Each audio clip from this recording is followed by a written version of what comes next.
सभी को नमस्कार। मैं रमन शर्मा आप सभी का अपने YouTube चैनल पर स्वागत करता हूं।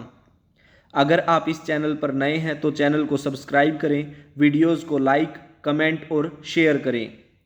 आज हम संगम काल के 3 वंशों के बारे में बात करेंगे, चोल वंश, चेर वंश और पांड्य वंश।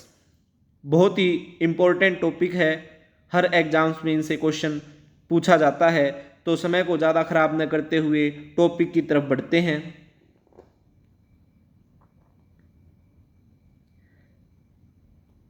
दक्षिण भारत के तमिल प्रदेश में संगम साहित्य के अनुसार 3 प्रदेश थे।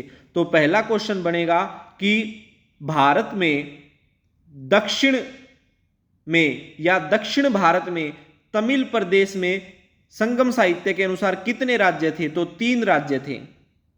और वो 3 राज्य थे चोल वंश का राज्य, चेर वंश का राज्य और पांड्य वंश का राज्य। तो नेक्स्ट क्वेश्चन पूछ सकता है कि तमिल प्रदेश के उत्तर पूर्व में कौन सा राज्य था? तो उत्तर पूर्व में चोल राज्य था। नेक्स्ट पूछ सकता है दक्षिण पश्चिम में कौन सा राज्य था? तो तमिल प्रदेश के दक्षिण पश्चिम में चेर वंश का राज्य था। नेक्स्ट पूछ सकता है तमिल प्रदेश के दक्षिण पूर्व में पांड्य वंश का शासन था। अब हम इन तीनों राज्यों के बारे में विस्तार से पढ़ेंगे। तो सबसे पहले बात करते हैं चोल वंश के बारे में। तो चोल वंश के बारे में जो महत्वपूर्ण क्वेश्चंस हैं उनकी तरफ बढ़ते हैं। सबसे पहला क्वेश्चन बनता है कि संगम काल में सर्वाधिक शक्तिशाली शासक कौन थे? तो संगम काल में सर्वाधिक शक्तिशाली शासक चोल शासक थे। तीनों राज्यों में चोल, चेर और पांड्यों में सबसे ताकतवर चोल शासक थे। नेक्स्ट क्वेश्चन, संगम काल में चोल वंश की समृद्धि का मुख्य कारण उनका सुविकसित वस्त्र उद्योग था। ये आज के समय में भी है, जिस भी देश का या जिस भी राज्य का उद्योग अच्छी तरह से विकसित है तो वो ताकतवर या समृद्ध होता है। तो उसी प्रकार से उस समय चोल वंश का वस्त्र उद्योग बहुत ही विकसित था, इस कारण से वो बहुत ही समृद्ध राज्य था। तो चोल वंश की समृद्धि का मुख्य कारण सुविकसित वस्त्र उद्योग था। नेक्स्ट क्वेश्चन, चोल वंश के शासनकाल में सूती वस्त्र उत्पादन का प्रमुख केंद्र कौन सा था? तो उरेयूर वह जगह है जहां पर सूती वस्त्र का उत्पादन किया जाता था। तो चोल वंश का सूती वस्त्र उत्पादन का प्रमुख केंद्र उरेयूर। नेक्स्ट क्वेश्चन, चोल वंश का प्रमुख बंदरगाह कौन सा था? तो चोल वंश का प्रमुख बंदरगाह अरिकमेडु था। नेक्स्ट क्वेश्चन की तरफ बढ़ते हैं। अरिकमेडु बंदरगाह से रोम के साथ व्यापार किया जाता था। तो क्वेश्चन पूछ सकता है कि चोल वंश का बंदरगाह अरिकमेडु था, तो अरिकमेडु से बंदरगाह से किस देश के साथ व्यापार किया जाता था? तो रोम देश के साथ व्यापार किया जाता था। नेक्स्ट क्वेश्चन है, 1945 में अरिकमेडु में खुदाई के दौरान विशाल रोमन बस्ती का पता चला।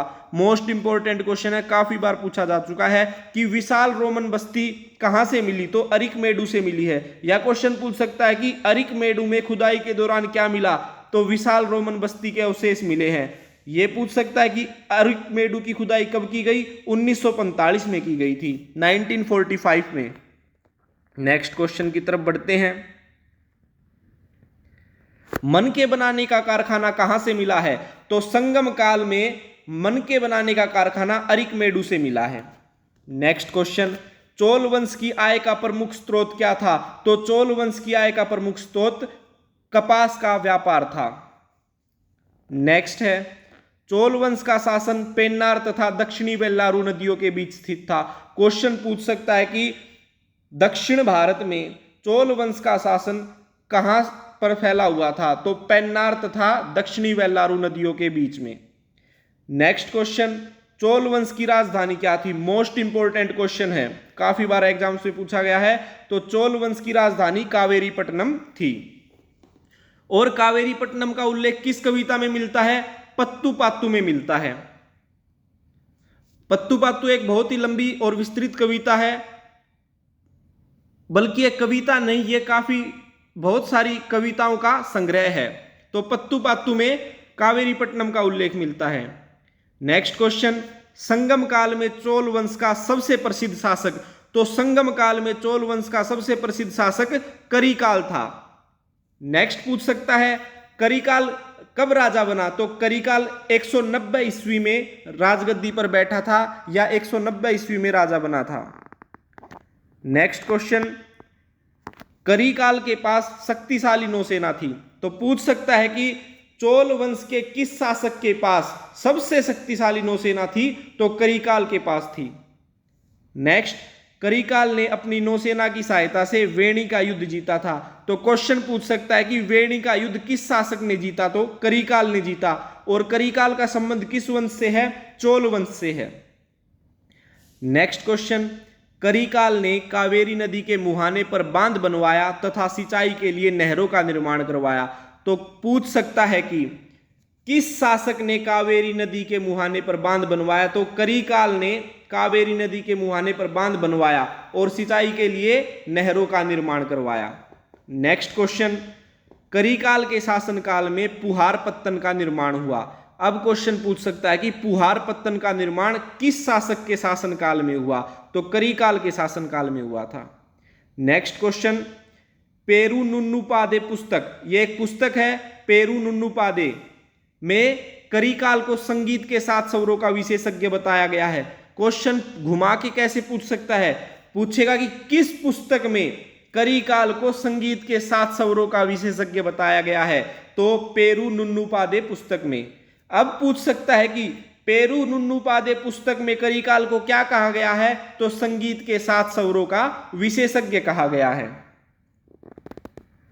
ये हमने चोल वंश के बारे में महत्वपूर्ण क्वेश्चंस के बारे में पढ़ा। अब हम चेर वंश की तरफ बढ़ते हैं।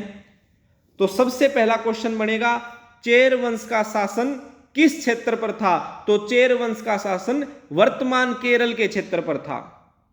नेक्स्ट, चेर वंश की राजधानी क्या थी, तो चेर वंश की राजधानी वज्जी थी और वज्जी को उस समय में दूसरा नाम किस नाम से पुकारा जाता था, करूर नाम से पुकारा जाता था।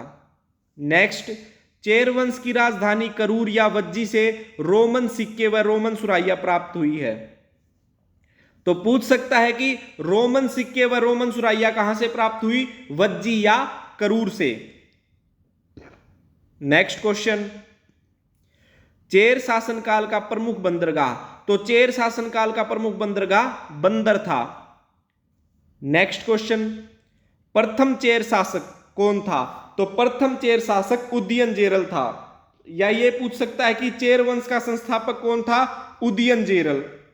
अब पूछ सकता है उदयनजेरल कब राजा बना, तो उदयनजेरल 130 ईस्वी में राजा बना था। नेक्स्ट क्वेश्चन, चेर शासक उदयनजेरल का कुरुक्षेत्र के युद्ध में शामिल होने का उल्लेख मिलता है। अब पूछ सकता है कि किस चेर शासक ने कुरुक्षेत्र के युद्ध में भाग लिया, तो उदयनजेरल ने कुरुक्षेत्र के युद्ध में भाग लिया था। नेक्स्ट क्वेश्चन, नौसैनिक शक्ति स्थापित करने वाला चेर शासक कौन था, तो नौसैनिक शक्ति स्थापित करने वाला चेर शासक नेदुजेरल अदन था। नेक्स्ट क्वेश्चन, चेर वंश का सबसे प्रसिद्ध शासक, तो चेर वंश का सबसे प्रसिद्ध शासक सेनगुट्टवन था। सेनगुट्टवन से काफी क्वेश्चन एग्जाम में पूछे गए हैं। नेक्स्ट पूछ सकता है कि सेनगुट्टवन कब राजा बना, तो सेनगुट्टवन 180 ईस्वी में राजा बना था। और सेनगुट्ट का एक उपनाम था लालचेर, तो क्वेश्चन पूछ सकता है कि लालचेर के नाम से कौन सा राजा प्रसिद्ध था, तो सेनगुट्टवन लालचेर के नाम से प्रसिद्ध था या सेनगुट्टवन को लालचेर भी कहा जाता है। नेक्स्ट क्वेश्चन, सेनगुट्टवन ने अधिराज की उपाधि धारण की, तो क्वेश्चन पूछ सकता है कि किस चेर शासक ने अधिराज की उपाधि धारण की, तो सेनगुट्टवन ने अधिराज की उपाधि धारण की। नेक्स्ट क्वेश्चन, सेनगुट्टवन ने पत्नी पूजा या कणगी पूजा आरंभ की। पत्नी एक संप्रदाय था, धार्मिक संप्रदाय, तो पत्नी पूजा की शुरुआत किसने की, चेर शासक सेनगुट्टवन ने की थी और पत्नी पूजा को कणगी पूजा भी कहा जाता है। अब हम नेक्स्ट टॉपिक की तरफ बढ़ते हैं, पांड्य वंश। तो सबसे पहला क्वेश्चन बनेगा, पांड्य वंश का शासन कावेरी नदी के दक्षिण में था, तो पूछ सकता है कि पांड्य वंश का शासन कहां था, तो कावेरी नदी के दक्षिण में था। नेक्स्ट क्वेश्चन, पांड्य वंश की राजधानी क्या थी? तो पांड्य वंश की राजधानी मदुरई थी। और पांड्य शासकों के संरक्षण में ही 3 संगम हुए थे और 3 में से 2 संगम मदुरई में हुए थे। पहला और तीसरा संगम मदुरई में हुआ था, जो हम पहले पढ़ चुके हैं। नेक्स्ट क्वेश्चन, पांड्य वंश का उल्लेख सर्वप्रथम किसने किया? तो पांड्य वंश का उल्लेख सर्वप्रथम मेगास्थनीज ने किया था और मेगास्थनीज सेल्यूकस निकेटर का राजदूत था जो चंद्रगुप्त मौर्य के दरबार में रहता था। नेक्स्ट क्वेश्चन, पांड्य वंश के प्रमुख बंदरगाह। तो पांड्य वंश के प्रमुख बंदरगाह हैं कोरकई और सालियूर। 2 बंदरगाह थे, कोरकई और सालियूर। नेक्स्ट क्वेश्चन, पांड्य वंश का सबसे प्रसिद्ध शासक कौन था? तो पांड्य वंश का सबसे प्रसिद्ध शासक नेडुजेलियन था। नेक्स्ट क्वेश्चन, नेडुजेलियन ने तलैयालंगानम का युद्ध जीता था। तो क्वेश्चन पूछ सकता है कि किस पांड्य शासक ने तलैयालंगानम का युद्ध जीता? तो नेडुजेलियन ने तलैयालंगानम का युद्ध जीता था। नेक्स्ट क्वेश्चन की तरफ बढ़ते हैं। नेडुजेलियन के जीवन का विवरण पत्तू पात्तू में मिलता है। तो क्वेश्चन पूछ सकता है कि किस पांड्य वंश के शासक का जीवन विवरण पत्तू पात्तू में मिलता है? तो नेडुजेलियन का जीवन विवरण पत्तू पात्तू में मिलता है। और पत्तू पात्तू कविताओं का एक संग्रह था जिसके अंदर तमिल कवि किलार और नक्कीरर जैसे जो प्रसिद्ध तमिल कवि थे उन्होंने जो कविताएं लिखी थी उसका संग्रह पत्तू पात्तू में है। नेक्स्ट क्वेश्चन, पांड्य शासक नेडियो ने समुद्र पूजा की प्रथा आरंभ की। तो क्वेश्चन पूछ सकता है कि किस शासक ने समुद्र पूजा की प्रथा को प्रारंभ किया या किस शासक ने समुद्र पूजा को प्रारंभ किया? तो पांड्य शासक नेडियो ने समुद्र पूजा की प्रथा को प्रारंभ किया था।